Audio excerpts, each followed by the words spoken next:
Bueno, bienvenidos a otro capítulo de Economía Ruda y Primitiva, de nuevo con Francisco Aristimuño, para continuar con esta serie de videos sobre la historia de... Ya estamos como en la historia de la estadística, en realidad comenzamos con la tesis doctoral de Keynes y su tratado de la probabilidad. De ahí, en el segundo episodio, fuimos a los comienzos de la discusión sobre el concepto de la probabilidad y recorrimos un poco, bueno, el concepto escolástico de probabilidad, su avance y sus modificaciones a un concepto probabilístico de la lógica de Port-Royal y discutimos algunas cosas aledañas y la idea hoy sería, bueno, mantenernos todavía en esa época, en el 1600-1700, pero avanzando con algunos elementos que todavía no hemos abordado. Entonces, bueno, gracias Fran de nuevo por estar acá.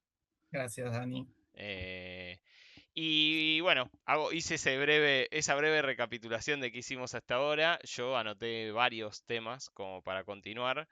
Eh, y ahí me parece que del encuentro pasado, lo que no llegamos a abordar con profundidad, aunque lo estuvimos mencionando, es el nacimiento o cómo nace las discusiones en torno al nacimiento de lo que vos llamás la doctrina de las chances. O sea, por un lado, discutimos cómo nace la idea o cómo se retransforma el concepto de probabilidad, pero no quiénes son estos primeros autores que empiezan a ponerle un número y que empiezan, y en torno a qué le empiezan a poner un número. De repente un día agarraron y dijeron, ah, bueno, si pasa esto le podemos asignar algún tipo de número y en base a eso hacemos algún cálculo, cómo fue que esto pasó. Entonces, nada, creo que podríamos empezar a ubicarnos un poquito de cuándo fue el nacimiento del cálculo Ujú. de lo que vos llamás, y también me interesaría saber por qué llamás doctrina de las chances, si es que todo el mundo le dice doctrina de las chances, o es una manera en la que vos se te estás No, no, refiriendo. no, no. O sea, el nombre de Doctrina de las Chances se debe al libro de De Moivre, que lo mencionamos, es de hecho el que Sí, mostramos la pintura que cubría el libro, que es el libro Doctrina de las Chances. The Doctrine of Chances en inglés, digamos. El tipo es inglés además. Eh, Y yo lo uso para distinguirlo de la teoría de probabilidades en general y de la teoría matemática de la probabilidad en particular, este, haciendo referencia a que era un campo, que esto tampoco es algo que digo yo, sino que varios historiadores de la probabilidad lo han investigado y lo han entendido de su momento, que en este periodo fundacional de la probabilidad era discutida en términos filosóficos, como vimos en su inicio en Port-Royal, pero después aparece en Locke, en Leibniz, en Hume, discutido como algo distinto a lo que a su vez se estaba desarrollando, que era esta teoría matemática de los juegos de azar. Es decir, durante un tiempo, por lo menos un siglo, fueron dos campos diferenciados, que es algo difícil de entender en la modernidad porque los tenemos como súper unidos.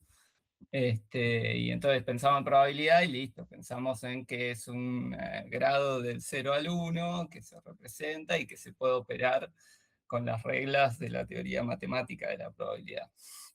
Eh, y eso se inició en este conjunto de reflexiones que yo llamo la doctrina de las chances o la doctrina de las posibilidades, por ahí sería en español, en relación a los juegos de azar. Y ya para empezar a ponerle fecha a la cuestión, que es súper, no, pero es bastante arbitraria, se suele definir al igual que se define el surgimiento de la economía política con la riqueza de las naciones de Smith, digamos, que se pone una fecha, bueno, acá terminó el mercantilismo y empezó la economía política y es súper arbitrario. que paradójicamente hoy es 9 de marzo, exactamente hoy se cumplen 250 años de la publicación de La riqueza de las naciones. ¡Apa! Así que ¡Qué si te honor! interesan esas casualidades, digamos, y esas fechas que hay que poner, Mirá, Es hoy es el claro. día. Pero bueno, digo, esas Bacán. arbitrariedades que se hacen, bueno, también cuando uno va a leer la obra, dice, ah, ok, bueno, hay argumentos para decirlo, ¿no? Obviamente, que es Sí, esa sí, fecha, pero es obvio que siempre hay algo anterior, porque no nacen de la nada esas obras. no nacen de la nada, tal cual. Lo mismo pasa con la fecha que se utiliza para definir el nacimiento de la probabilidad matemática. No me la acuerdo tan exacta como vos te acordás. La riqueza para mí es 1776. ¿Qué día fue en el año? No sabía.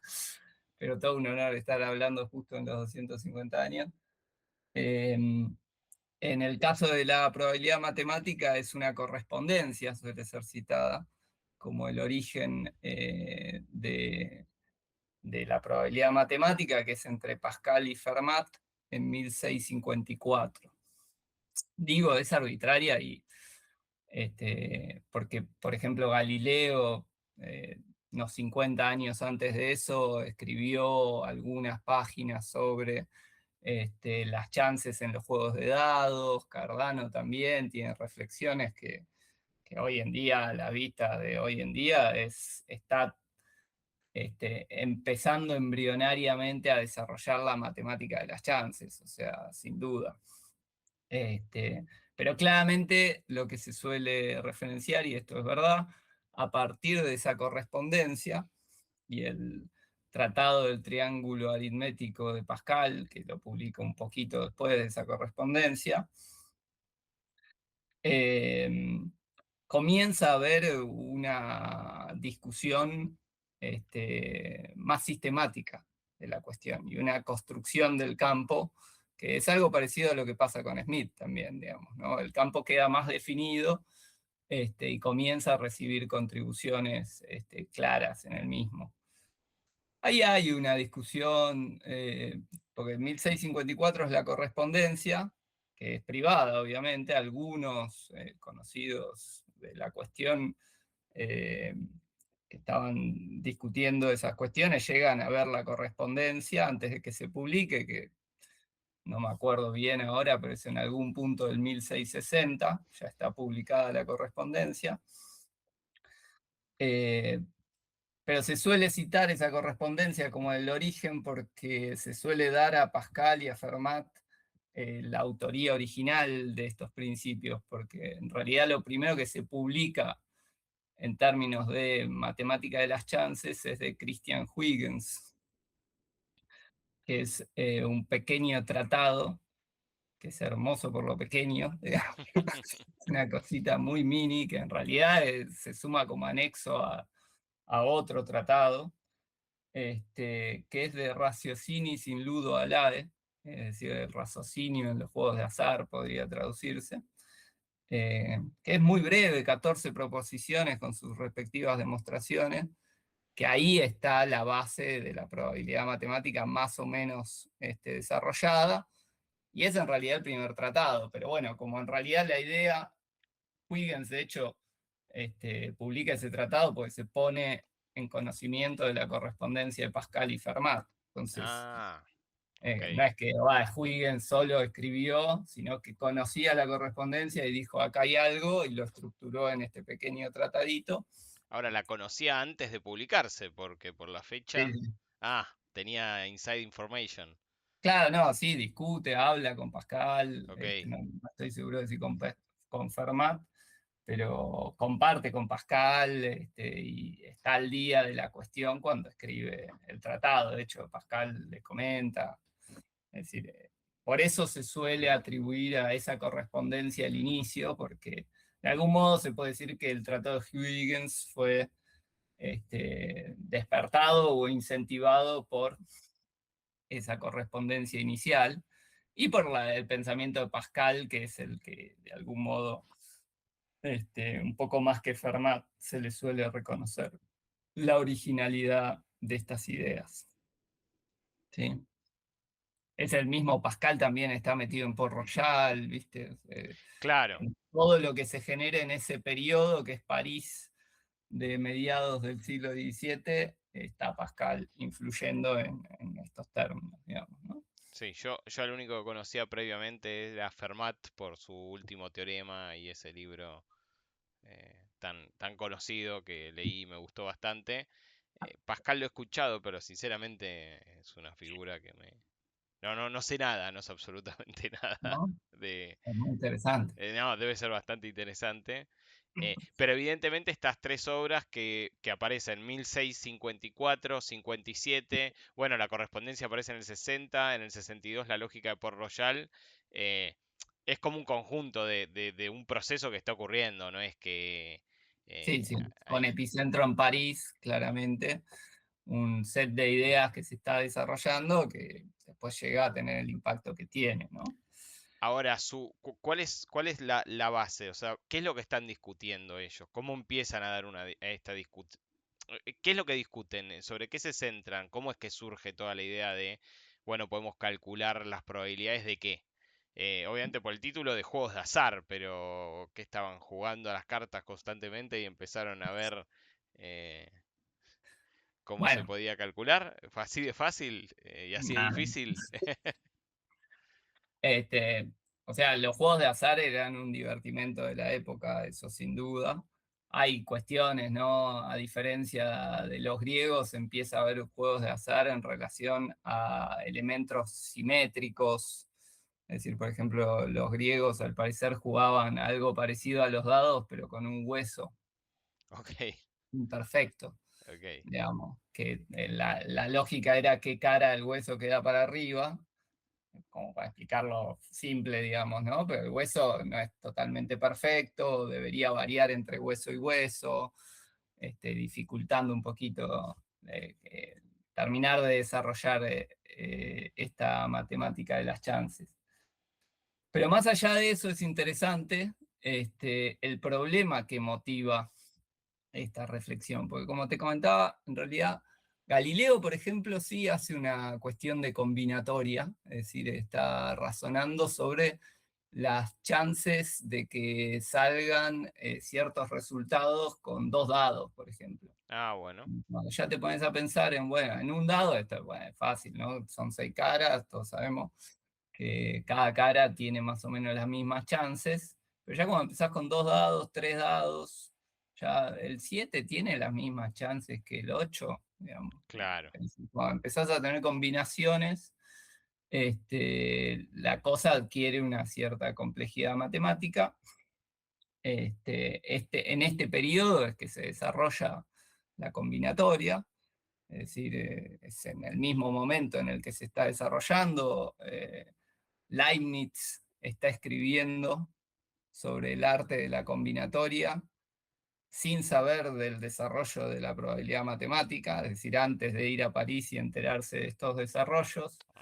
Y después de Leibniz, varios más van contribuyendo y se termina constituyendo ese campo desde el punto de vista matemático, digamos, ¿no? El triángulo aritmético de Pascal también es un punto clave en ese desarrollo.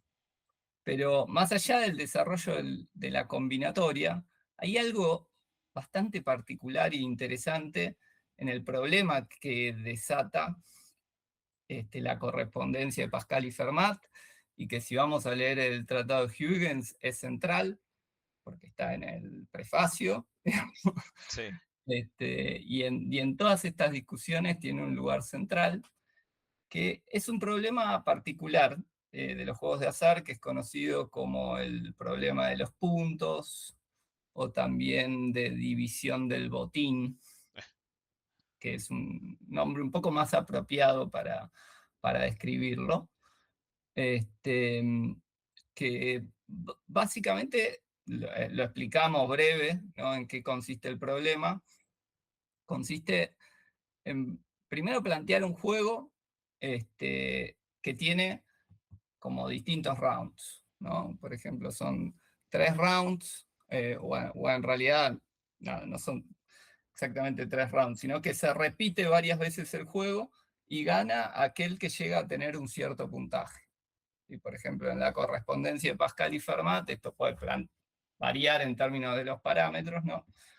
Pero la idea es que juegan 2 personas, cada vez que juegan cada uno de ellos tiene las mismas chances de ganar que de perder. Pongámosles que es tirar una moneda, si sale cara, gana el jugador 1, si sale seca, gana el jugador 2. Y este juego se repite hasta que alguien gana 3 veces. Ok, ¿Sí? Entonces, si ganaste 3 veces, te llevas todo el botín, ¿sí? Digamos, lo que se está apostando.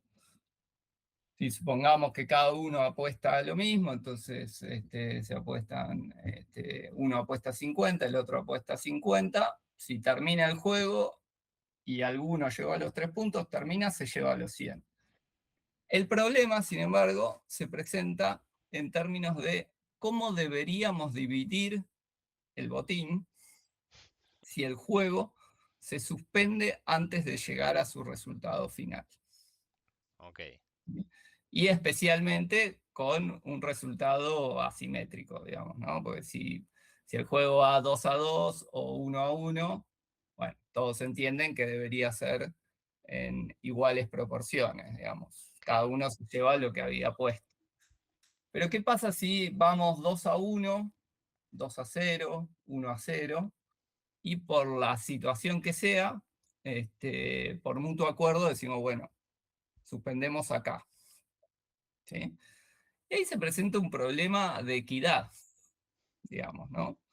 De cómo mantenemos la equidad en esta situación en particular. Es decir, bueno, algunos argumentarán que, bueno, como el juego se suspendió y no llegó a su fin, nada, se vuelve a la situación inicial.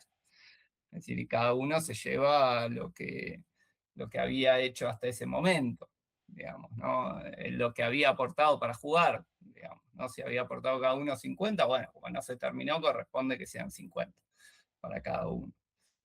Otros entran en la proporcionalidad de decir, bueno, no, pará, uno ya había ganado 2, el otro había ganado 1, debería reconocérsele más al que va ganando, mm, pero por ahí tienen lógicas que son distintas a las modernas en cómo resolverlo.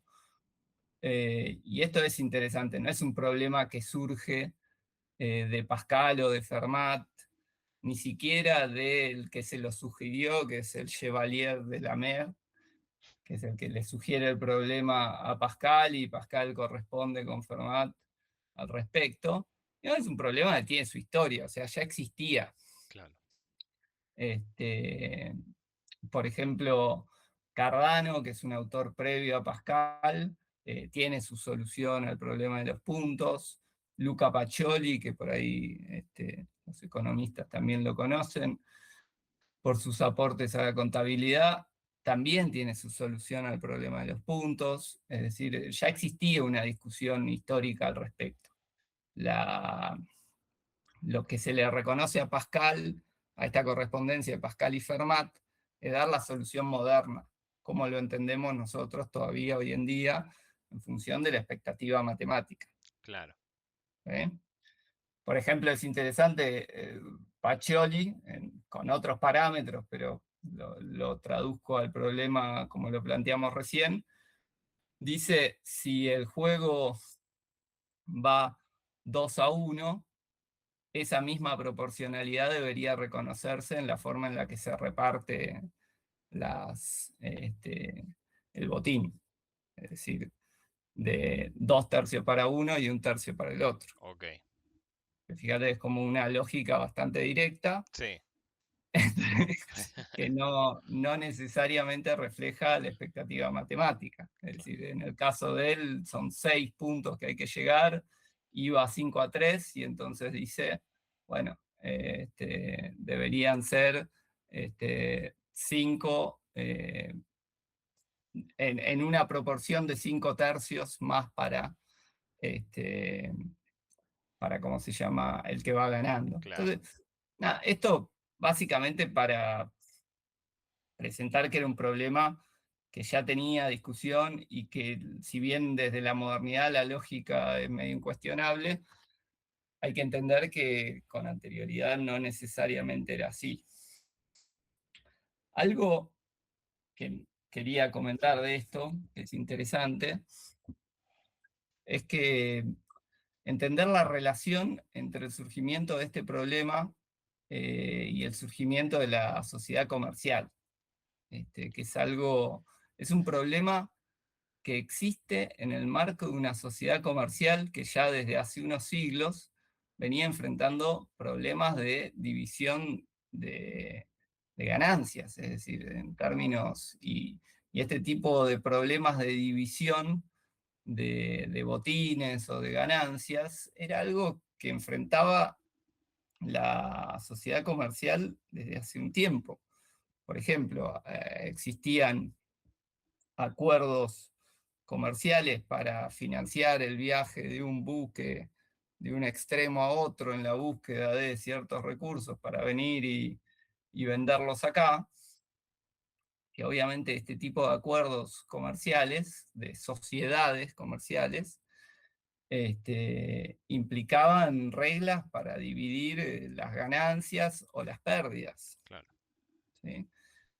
Y esto es algo que ya se venía discutiendo y el problema de los puntos aparece como un problema de división de este tipo, pero que además contiene un elemento de aleatoriedad o de, de la doctrina de las posibilidades en términos de que las posibilidades están más fijadas. Fíjate que en las cuestiones, bueno, pongamos 50 y 50 para que salga un barco, se vaya a las Américas, y si vuelve con lo que nosotros queremos que vuelva y lo podemos vender, es muchísimo más incierto. Claro. Sí, sí, sí, Hay un, totalmente. hay un nivel de incertidumbre que es difícil decir, bueno, ¿cuál es la probabilidad de que esto salga bien o salga? Bueno, mucho más difícil discutir en esos términos. Este, pero en el caso de este problema es, bueno, en el marco de un juego de azar con posibilidades que son más o menos ciertas, o por lo menos ciertas bajo ciertas hipótesis sobre los artefactos con los que se juega. Y Pascal y Fermat, en su correspondencia, ¿cómo resuelven el problema de los puntos? Porque ahí mencionaste cómo lo resolvía Cardano, Mm. eh, y, y bueno, no es como lo piensa hoy la estadística actual, ¿no? Sí, la expectativa matemática. Este, la, Estos son detalles históricos, ¿no? Nosotros tenemos la carta de Pascal.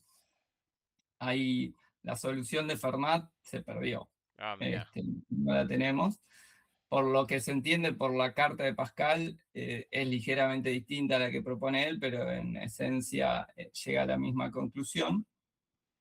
Y Pascal, como lo piensa, también es ligeramente distinto a como lo pensamos nosotros hoy en día, pero ya es un resultado en términos de expectativa matemática. Es decir, Pascal no es que considera todos los posibles resultados con sus probabilidades y lo multiplica por la ganancia de cada resultado posible, no es que lo plantea de esta manera tan moderna, claro, por decirlo de alguna manera, sino lo que él dice es, este, él parte de decir, bueno, este es un acuerdo comercial, digamos, ¿no?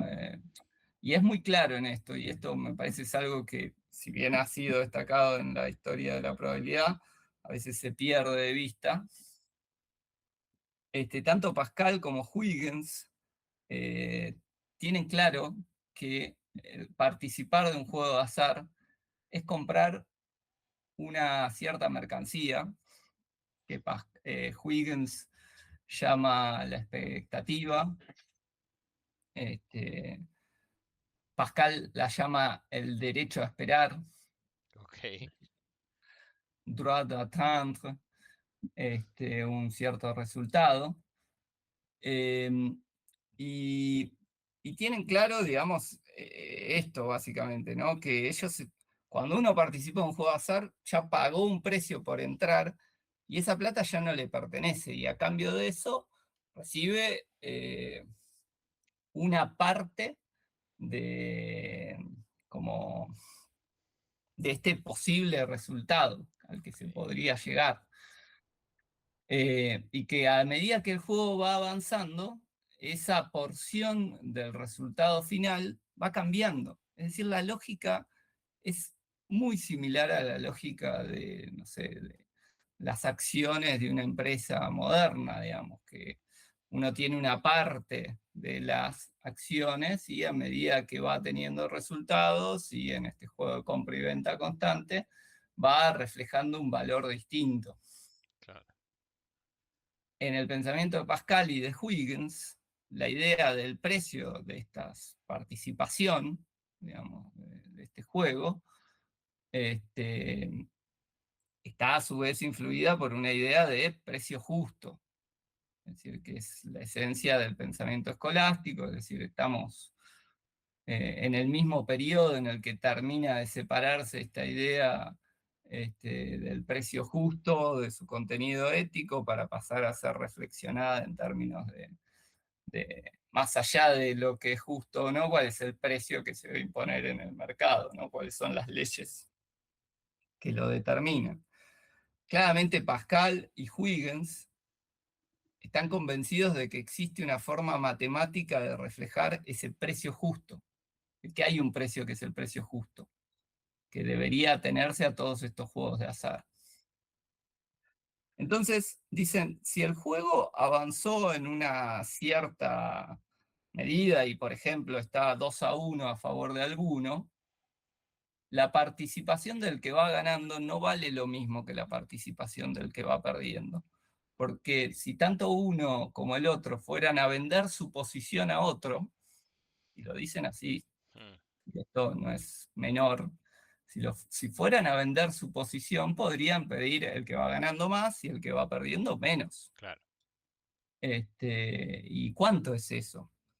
Y bueno, tanto Pascal en su correspondencia como Fermat, como Huygens, dan su respuesta. La forma de plantearlo de Pascal es, bueno, si el juego va 2-1, partamos de la base de que el que va ganando, la propiedad que puso para participar del juego, no está en discusión. Es decir, si puso 50, este, a él le corresponden esos 50, nadie los está discutiendo, son Claro. de él, punto. ¿Sí? Porque si fuese 2-2, 50 serían de él, va 2-1, los 50 que puso él son de él. La cuestión es cómo dividimos la propiedad del que va perdiendo, Claro. que puso otros 50. Y ahí la forma de razonar de Pascal es, bueno, si va 2-1, él empieza planteando este escenario, queda un juego por jugar, y si el que va ganando gana, se quedaría con todo, Mm, mientras que si el que va perdiendo gana, llegaríamos a una división equitativa. Es decir, existe la mitad de posibilidades de que los 50 del otro sean totalmente del que va ganando o de que sean del que va perdiendo. claro. ¿Sí? Entonces, lo justo, como existen la misma posibilidad de que gane uno como que gane el otro, es que se dividan por la mitad. Y entonces la forma en la que construye la expectativa en ese escenario es los 50 del ganador son íntegramente del ganador, más 25 de lo que aportó el que va perdiendo. Y el que va perdiendo se queda con la diferencia, que son los otros 25, Bien. básicamente. Y de esa manera va razonando hacia atrás. Y dice, bueno, ¿y qué pasa si vamos 2-0? ¿Sí? Ok. Y dice, bueno, si vamos 2-0, en el caso de que el que va ganando gane, se quedaría con todo, ¿no? Con 100. Y en el caso de que pierda, llegaríamos a la situación anterior, ¿sí? Al 2-1, en donde lo que le correspondía al que va ganando es 75 y lo que le correspondía al que va perdiendo es 25. ¿Sí? Entonces hay una diferencia que son la diferencia, estos 25 que podría quedarse el que va perdiendo, que también tienen que dividirse Mm, equitativamente. ¿Entendés? Y entonces eso, como lo planteé recién, nos dejaría con que si se suspende en 2-0, le corresponde 12,5 al que va perdiendo y 87,5, si me hice mal los Sí, sí. cálculos, al que va ganando. Y así, ¿no? Pero tiene esta forma de razonarlo que implica pensarlo más en términos de equidad y del problema y de una regla para dividir esas ganancias que en una fórmula matemática moderna al extremo, digamos, ¿no? Al extremo en el término de plantear todos los escenarios, todas las probabilidades y demás.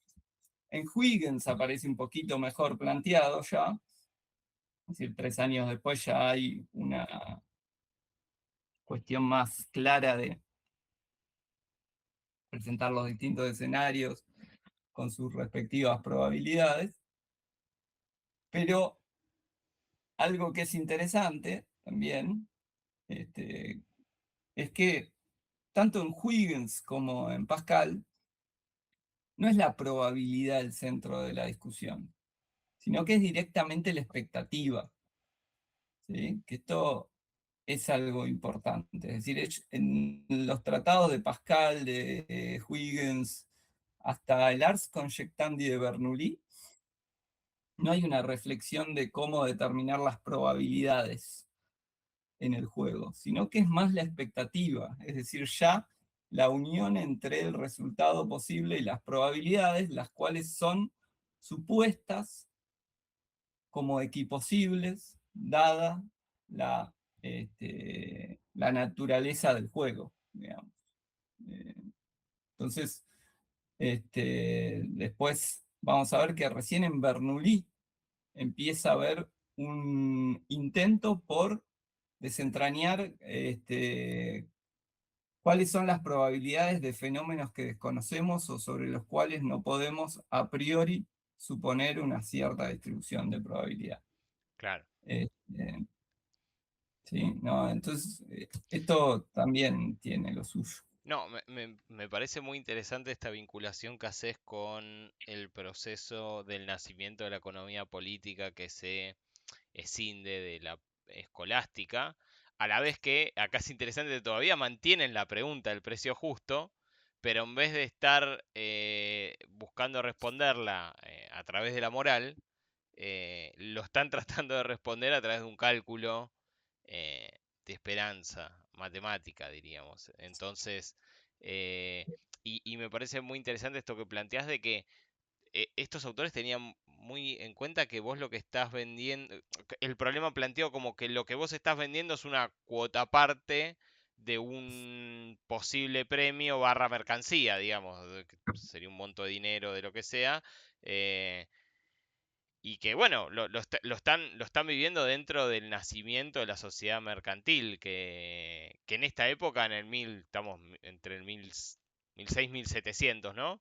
Está en pleno Sí, proceso diría, de ebullición, porque desde el 1500 con el bueno, 1492 con el descubrimiento de América, el proceso se acelera totalmente y el crecimiento económico en esa Europa también crece. Entonces, acá como que se vincula un montón de elementos, ¿no? La sociedad comercial, la emergencia del capitalismo que están haciendo en esa Europa, una pregunta que se abandona en parte, ¿no? La pregunta del precio justo en la economía política se abandona, no se pregunta más cómo tienen que ser los precios en términos morales, sino cómo se conforman los precios en términos teóricos, pero estos autores también aparecen a dar una respuesta ahí, obviamente no con la mercancía en el mercado, con oferentes y demandantes, pero sí con una mercancía muy particular, que es sí, sí, Sí, es exactamente,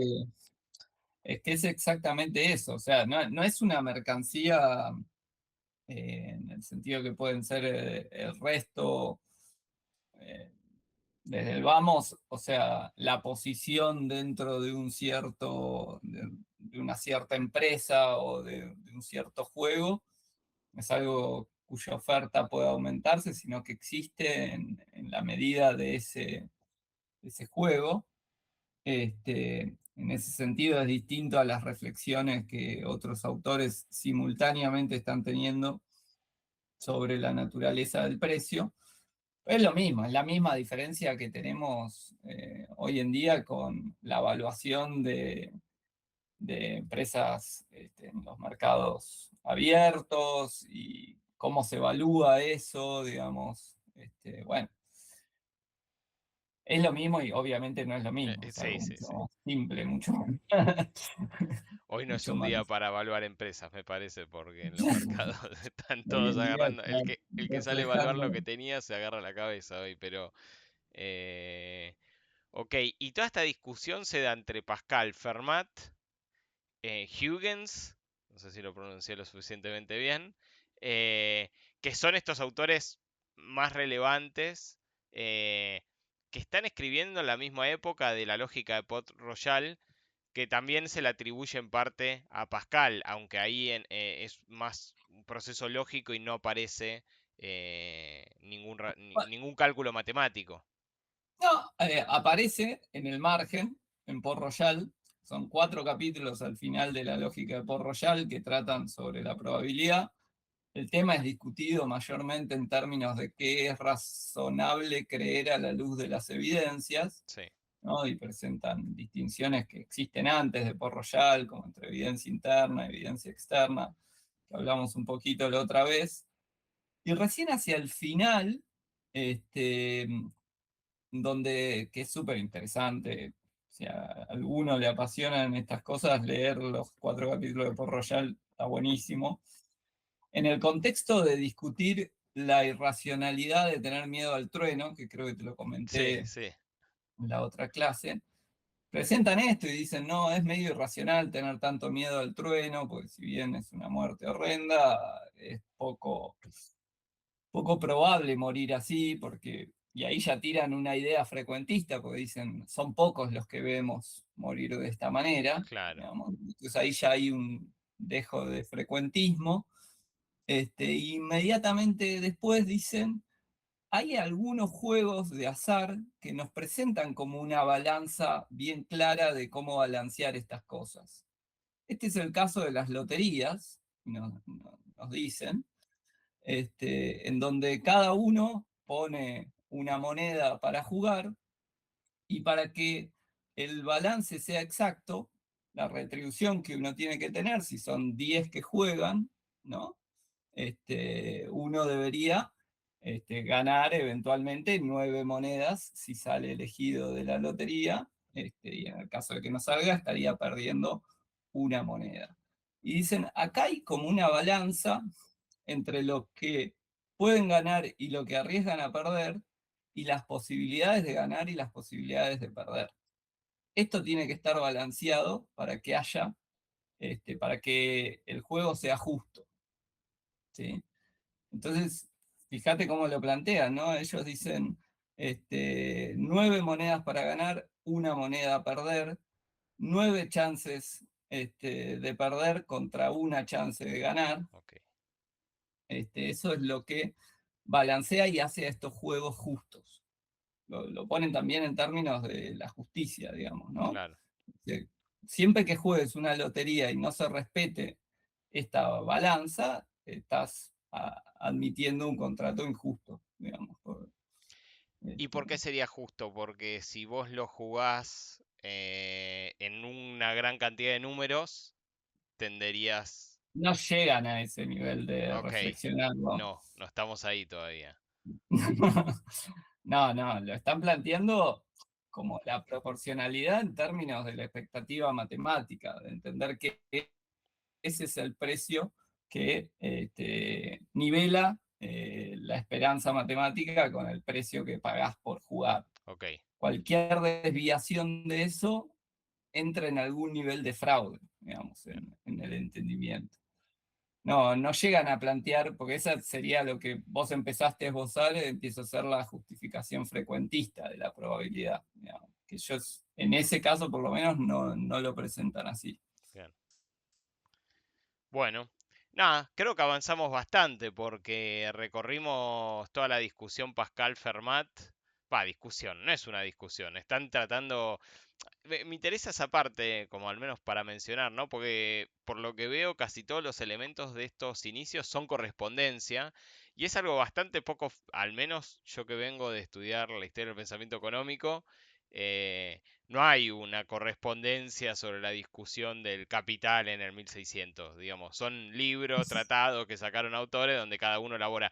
Probablemente lo hayan charlado, pero acá es como que hay un problema, capaz era más típico de los matemáticos, ¿no? Hay un problema y uno trata de darle una respuesta y aparece otro que le responde y dice, ah, yo lo estoy resolviendo así, y es como que se van intercambiando la manera de responderlo. Sí, igual pensar, o sea, está la correspondencia Pascal-Fermat, después viene el tratado de Huygens, y después la otra referencia que estamos teniendo es por Royal. Existe otro tratado que también es fundante en la época, pero que no se publica, de Leibniz, que se llama Estimando lo incierto, Incerti Estimatione, Buen nombre, pero que es un manuscrito que escribe Leibniz, que así tiene 1 millón, claro. que quedan en su escritorio guardados y nunca publicados, de hecho incompleto, pero en donde también ahí podríamos hablar de cierto progreso en cuanto al fundamento de la probabilidad, porque es el primero que plantea, este, ya no como hacen Huygens y Pascal, que suponen, sin debatir demasiado, que existen equiposibilidades en el juego. Leibniz es el primero en este manuscrito privado, digamos, que se conoce muchísimo después, que plantea una justificación para eso, Ok, que hoy en día se conoce como principio de indiferencia. Antes fue conocido como principio de razón insuficiente, más, más en vínculo con el pensamiento de Leibniz, que básicamente es el fundamento de la probabilidad en el marco laplaciano clásico. Es decir, Laplace termina de hacer conocida esta definición, y de hecho Laplace en la introducción de su tratado lo menciona Leibniz, no termina de decir es él el que empezó con esto, pero no sabemos si Laplace lo sabía, pero es la misma idea, que es ante la ausencia de razones para creer que algo va a ser diferente, uno debería asignar las mismas probabilidades a los distintos eventos posibles. ok, Es decir, si yo no tengo razones para creer que una cara del dado tiene más chances que la otra, lo más justo es distribuir uniformemente las posibilidades. Lo más justo, no, no usemos esa palabra. no, no, Lo correcto, en base a este principio, es distribuir equitativamente las posibilidades. Esto, nada, en el marco laplaciano es la cuestión fundamental. Después, en el siglo XIX, va a tener sus críticas. Hoy en día se conoce que tiene muchos problemas. ok, Pero durante mucho tiempo fue la base de la reflexión matemática. Pero volviendo al tema de las correspondencias, o sea, sí, está la correspondencia Pascal-Fermat, está la correspondencia Bernoulli-Leibniz, bastante después, casi 50 años después, pero también hay tratados. claro, ¿Sí? Como que empieza lento la cosa, porque tenés el tratado de Huygens, por Royal discutiendo un poquito, medio a nivel de tratado se queda, hay como 50 años que la cosa queda ahí, el texto principal es el de Huygens, y después a principios del siglo XVIII, ahí sí tenés la publicación de Montmort, que es el ensayo sobre los juegos de azar, la de Moivre, que es antes de la doctrina de las posibilidades, publica este, Mensura Sortis, la medición de la suerte, otro buen nombre. otro buen nombre. Y finalmente en 1713 se termina de publicar póstumamente el Ars Conjectandi de Bernoulli, que es el más revolucionario, digamos, en términos de ser el primero que presente un teorema de inferencia estadística. Ok. Y ahí empieza un poquito más movido, pero tampoco tan movido hasta la plaza. Digamos. Bien. Esa es Yo la creo que verdad. ese recorrido de la discusión Leibniz-Bernoulli hasta Laplace lo podemos hacer en el próximo encuentro. Bueno, dale. Creo que estuvo bien porque acá hay bastante ya para laburar y para Bien. bajar. Así que bueno, Dale. muchas gracias, Fran. Y bueno, te voy a molestar para uno más, por lo menos. Y ya casi nos acercamos a Keynes con el próximo. Nos Nah, falta un montón. falta un montón, bueno, pero hay un trecho más, hay un trecho más. Dale, dale. Dale, muchas gracias. Bueno, gracias, Dani. La Chau, chau. seguimos.